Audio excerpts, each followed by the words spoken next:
Hey guys, welcome back to the Time Bomb channel, of course with myself, the Bombardier. And just before we get into the watch today, I just wanted to explain a little bit about one of the books that I'd had in the backdrop on a previous video. As one of my buddies, John, had asked about it, he sort of picked up on it and he said, "What's that?" Just to explain, so the book is called Fighting the Fuzzy Wuzzy. That reference, of course, coming from Kipling. It's about a bizarre campaign through the Sudan region back in the late 1800s. And yeah, nowadays that book title might raise a bushy eyebrow or two in certain circles. But anyway, enough of that. On to the watch. Today we are looking at the OMEGA Constellation Manhattan. This has been lent into the channel very kindly.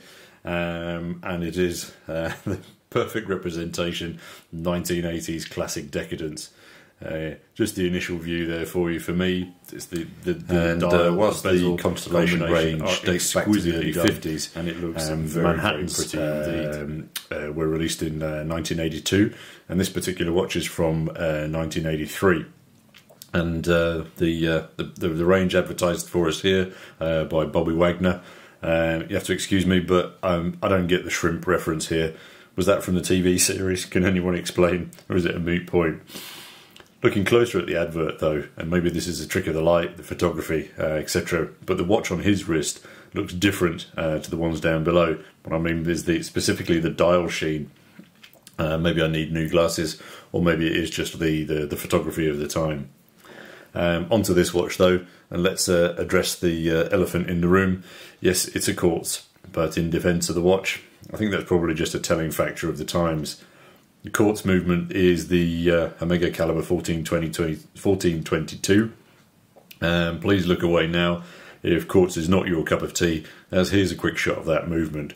It's not exactly a visual beauty in comparison to the externals of the watch, but that 1422 movement does actually carry a chronometer certificate, one that is probably slightly more challenging to achieve for a quartz than it is for its mechanical brethren. The automatics for this were introduced a few years after this one. And yeah, as most of you probably know, there's a myriad of variations of this watch out there for both men and women. So if Constellation is your watch, then you're going to have plenty of options to choose from. Curiously, as I was sort of doing a bit of digging around on these watches, found that they're massively popular in Asia, with them being slightly less popular, or fewer models, fewer watches sold in the West. Curious.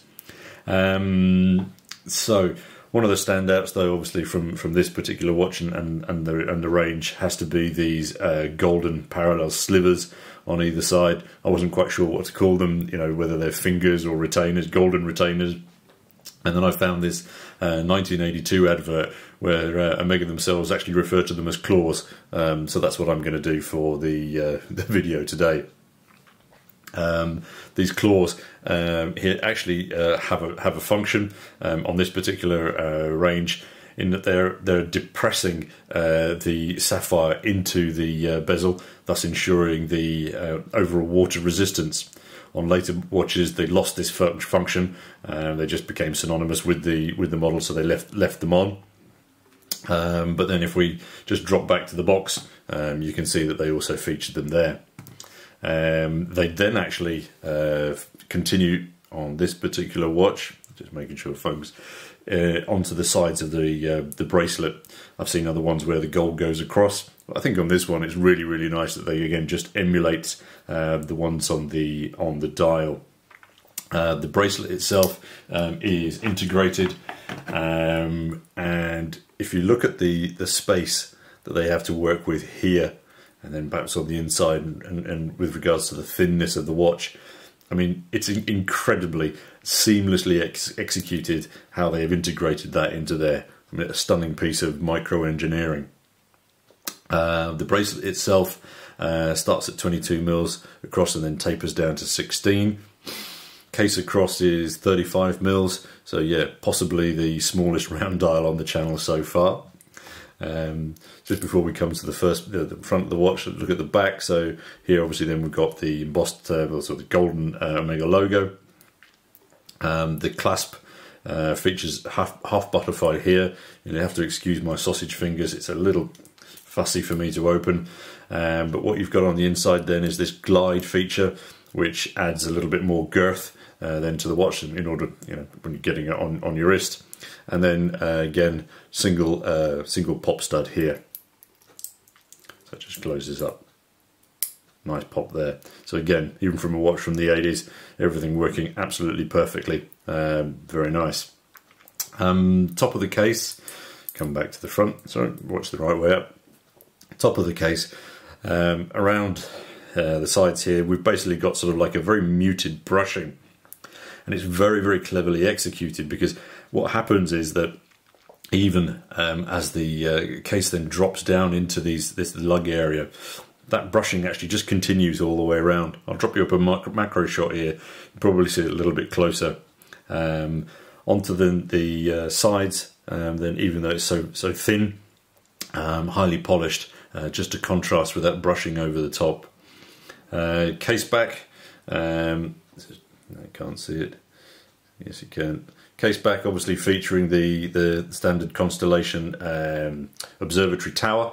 I'm not quite sure though. I mean, I was looking around, I couldn't find any reference to what the actual star constellation is on there, or whether it's just a little bit of branding. If you guys know what it is, it's not Orion's belt, but if you know anything otherwise, just put me a comment down below. The crown over here, hidden between these two retainers, yeah, as you can see, is absolutely tiny. I really struggle to just sort of get my fingernail underneath.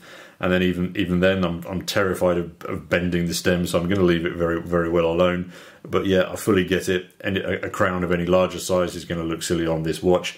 So I'm just talking about me with my sausage fingers trying to open it up. Onto the dial, obviously as we can see, we've got applied Roman numerals. And I confess a bit of a weakness, a penchant for Romans on a dress watch.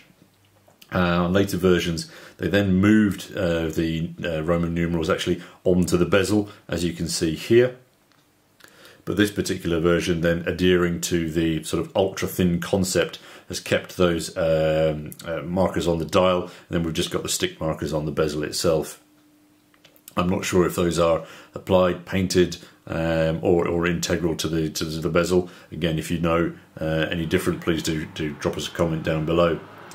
The golden dial itself, again, beautifully executed, and it does feature this very sort of subtle sunburst effect that softly shifts as it picks up the light.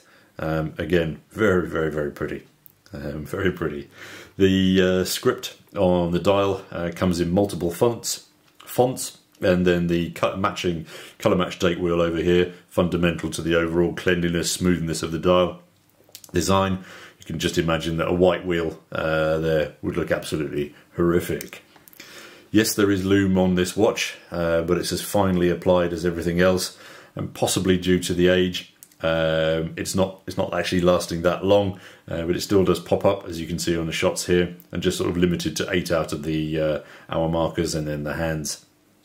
But yeah, if you're buying this kind of a watch, you're not buying it as a lume as a lume monster. I'd like to be able to give you a wrist shot, but even with the glide aspect on the wrist, I can't actually get my hands through. And added to that, I don't think with my ink that this watch really sort of looks as it should on my wrist. I think we should probably leave it for gents with who have more finesse in their wrists and could just sort of match and carry off this watch a little bit better perhaps than I can. But all in all, it's a superb example of design finesse, both on the outside and for some possibly on the inside. And yes, its svelte-like polished design is a very far cry from the brutish watches that I have in my collection. So lovely to see this up close and personal. So really very interesting slice of the 1980s. All right, guys, that's probably us for today. I hope that's been enjoyable to you. Please do click the clickety bits down below. And of course, until next time, this is your host, Bombardier, signing off. Cheers, guys.